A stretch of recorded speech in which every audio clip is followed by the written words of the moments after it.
siempre comienza lento, luego te destruye. Aquí tienes 6 razones por las que pelear contra du Plessis es una idea terrible. Rompiendo la puerta de hierro. Brad Tavares había peleado contra Adesanya, Romero, Shabazian y nunca había sido terminado por golpes. Era el veterano muro que ningún prospecto podía escalar.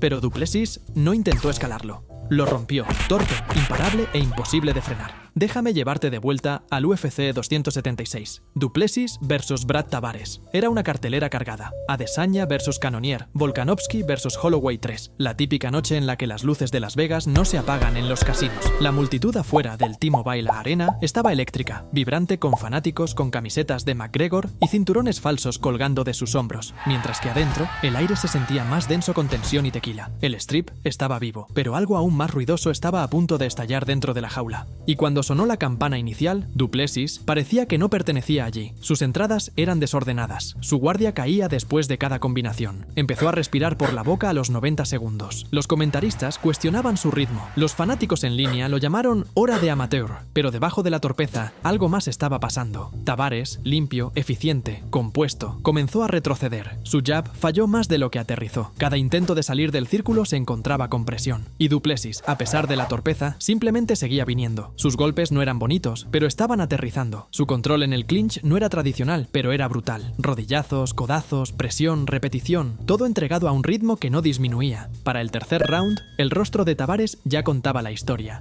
Sangre sobre el ojo, nariz hinchada, movimiento desaparecido. No consiguió el knockout, pero convirtió el rostro de Tavares en un mapa de GPS. Líneas rojas, zonas hinchadas y sin dirección clara. Esa noche, du Plessis rompió una reputación construida durante 20 peleas en la UFC. ¿Y lo más aterrador? Todavía estaba peleando con una nariz que apenas podía respirar.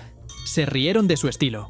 Hasta esta pelea comenzó con un meme, clips de du Plessis lanzando golpes descontrolados con la barbilla en el aire, las piernas rígidas y sin ritmo alguno. Parecía un peleador de patio trasero de 2004 que acaba de descubrir el Monster Energy. La internet lo prendió fuego. Reddit dijo que se movía como si estuviera peleando contra una nube de abejas. Twitter bromeó diciendo que era Mortal Kombat en modo principiante. Pero aquí está la cosa, él seguía ganando, y eso solo hacía que la gente se enojara más. Déjame llevarte de vuelta al UFC 264, du Plessis vs Trevin Giles. Era la preliminar de una cartelera de McGregor, lo que significaba que millones estaban mirando. Giles era todo lo que du Plessis supuestamente no era: tranquilo, técnico, pulido, un golpeador afilado con buen trabajo de pies y defensa limpia. Todos esperaban que Dricus fuera expuesto en el gran escenario, y para ser justos, el primer round no ayudó. Salió luciendo como un NPC glitchy, lanzando golpes descontrolados, fuera de balance, mientras Giles controlaba el espacio como si estuviera haciendo sparring con su primo borracho en una parrillada familiar. Incluso los comentaristas sonaban como si estuvieran preparándose para un post-mortem amable. Bueno,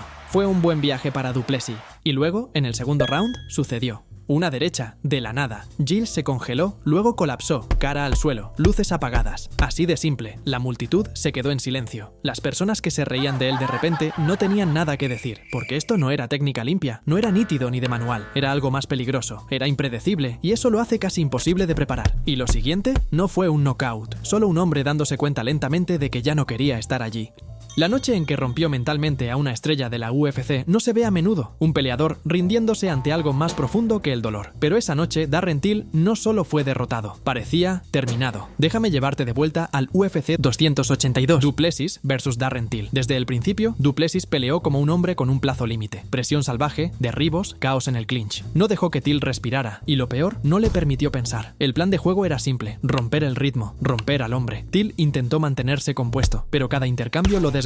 Sus ojos se desvían constantemente, sus pies se volvían más lentos, incluso su lenguaje corporal se veía caído, como si supiera que la marea había cambiado y no podía nadar contra ella. Para el tercer round ya se sentía personal. Du Plessis lo arrastró al suelo, envolvió sus piernas alrededor de él como una trampa y apretó con la paciencia de un hombre que ya conocía el final. Tap, sin sangre, sin un brutal knockout, solo una rendición lenta y silenciosa. Y eso fue lo que lo hizo perturbador, porque du Plessis no ganó solo con habilidad, ganó haciendo que un hombre se diera cuenta, en medio de la pelea, de que ya no quería seguir haciendo esto. ¿Aún mirando? Tienes la habilidad. Ahora dale clic en suscribir, no te desvanezcas como Till. Y lo siguiente, la guerra que probablemente perdiste. Su debut parecía como si la UFC hubiera agarrado accidentalmente al tipo equivocado del vestuario. El cabello desordenado, los pies temblando, una postura como si hubiera visto un solo video de lo más destacado y dijera, lo tengo. Nadie sabía quién era Dricus du Plessis, ni los fanáticos, ni los comentaristas, tal vez ni siquiera Bruce Buffer. Pero aún así, algo se sentía raro. No de una mala manera, sino de una peligrosa. Déjame llevarte de vuelta al UFC Fight Island 5. Du Plessis versus Marcus Pérez.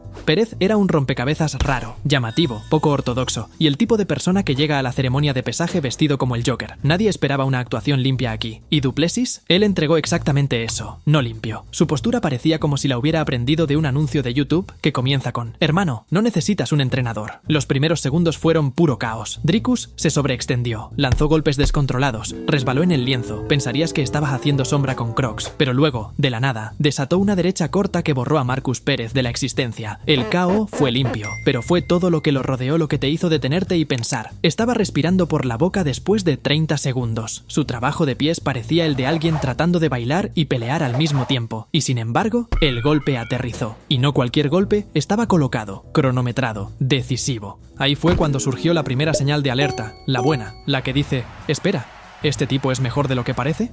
Verás, Du Plessis no pelea de forma bonita. No pelea como alguien que ha entrenado en el mismo gimnasio durante 10 años con un entrenador tradicional gritando: mantén las manos arriba. Él pelea como un hombre que ha estado en un caos real y salió sabiendo lo que realmente funciona cuando las reglas se desmoronan. El mundo de las MMA no lo notó. Seguía siendo solo otra contratación internacional. Pero detrás de la postura rara y los golpes descontrolados, había un hombre que entendía algo que la mayoría de los peleadores no. No tienes que ganar rondas, solo tienes que hacer que el otro tipo entre en pánico primero. Y en la siguiente pelea, el pánico llegó rápido, pero no de él. Silenció a la leyenda. Existen niveles en las MMA, y Robert Whittaker ha sido el portero de la grandeza durante años. No se le gana a Whittaker a menos que seas de élite, y aún así, probablemente no lo venzas en absoluto. Déjame llevarte de vuelta al UFC 290, Du Plessis versus Robert Whittaker. En este punto, Du Plessis había ganado su lugar, pero no todos lo creían. Los fanáticos llamaban su estilo imprudente, los críticos decían que se caería contra alguien pulido. Y Whittaker, él era el jefe final sin cinturón. Solo 2 hombres lo habían vencido en la división de peso medio: Israel Adesanya y Wonderboy Thompson. Eso es todo. El resto los desmantelaron, los rompieron, los descartaron. Pero Du Plessis, él vino a exponer algo. Desde los primeros segundos peleó como si no le importara quién era Whittaker. Lo persiguió, lanzó golpes desde ángulos feos y detuvo derribos como si nada. Whittaker aterrizó algunos golpes limpios, pero Dricus no se inmutó. Siguió presionando, rompiendo el ritmo, convirtiendo la pelea en un combate de perros. Y luego ocurrió. Una brutal derecha conectó. Whittaker se tambaleó, tropezó y de repente el técnico perfecto estaba luchando con pánico. Du Plessis olió la sangre, se abalanzó sobre él y derribó a uno de los peleadores más respetados en la historia de la UFC, porque por primera vez en una década,